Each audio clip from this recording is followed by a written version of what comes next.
రాజకీయం అనేటువంటిది ఎప్పుడూ కూడా శరవేగంగా మారిపోతూ ఉంటుంది. దాన్ని సరిగ్గా అబ్జర్వ్ చేయాలి. ఈ రాజకీయంలో ప్రస్తుతం నైతికత, విలువలు అనేటువంటిది నథింగ్.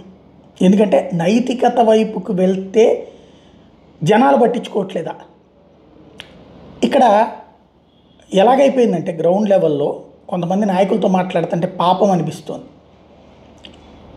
ఒక డివిజన్లోకి ఓ ర్యాలీగా వెళ్తే జనాలు వస్తారు, పెద్దగా రారు.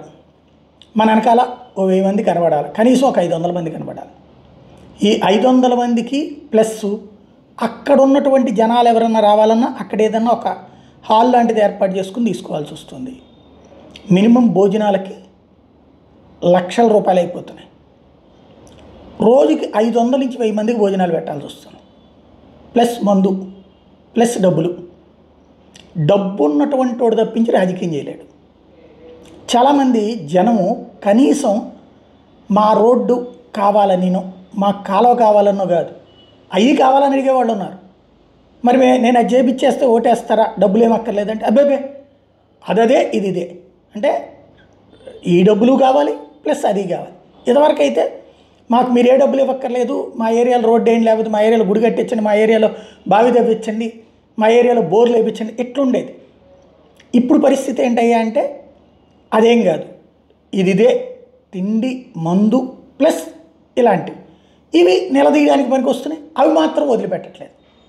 ఇప్పటికే జరిగిపోతున్నటువంటి ఈ వ్యవహారాల తర్వాత రాజకీయ పార్టీల పరిస్థితి ఏంటంటే ఇప్పుడు అలా చేసినప్పుడు మరి అట్లాగా ఖర్చు పెట్టినటువంటి వాడు సంపాదించుకోవాలిగా. ఊరకనే దానంగా ఇస్తాడా? ఎన్నాళ్ళు వాడు సంపాదించుకుంది వ్యాపారస్తుడో, విద్యావేత్తో, పారిశ్రామికవేత్త ఏదో అయి ఉంటాడు. ఆ కష్టపడి సంపాదించుకున్న డబ్బులు ఎట్టిచ్చేస్తే వాట్ నెక్స్ట్? ఏం చేయాలి? వాడు తప్పుడు పని చేస్తున్నాడు. ఒక రోడ్డు వేయాలి, రోడ్డుకి ఎంత ఖర్చు అవుతుంది? ఓ 10 లక్షలు అవుతుంది. వాస్తవంగా ఈ తిండికి ఇటుడికి పెడుతున్న ఖర్చు ఆ 10 లక్షలు అవుతుంది.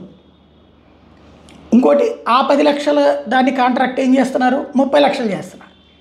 ఆ 10 లక్షలతో రోడ్డు 20 లక్షలు ఏది ఇందులో వీళ్ళ కార్యకర్తకి ఇప్పించాలి, ఆయనకో 10, వీళ్ళకో 10. ఇక్కడ కరప్షన్కి మూలం రాజకీయ నాయకుడా, లేకపోతే ఆశిస్తున్న జనమా?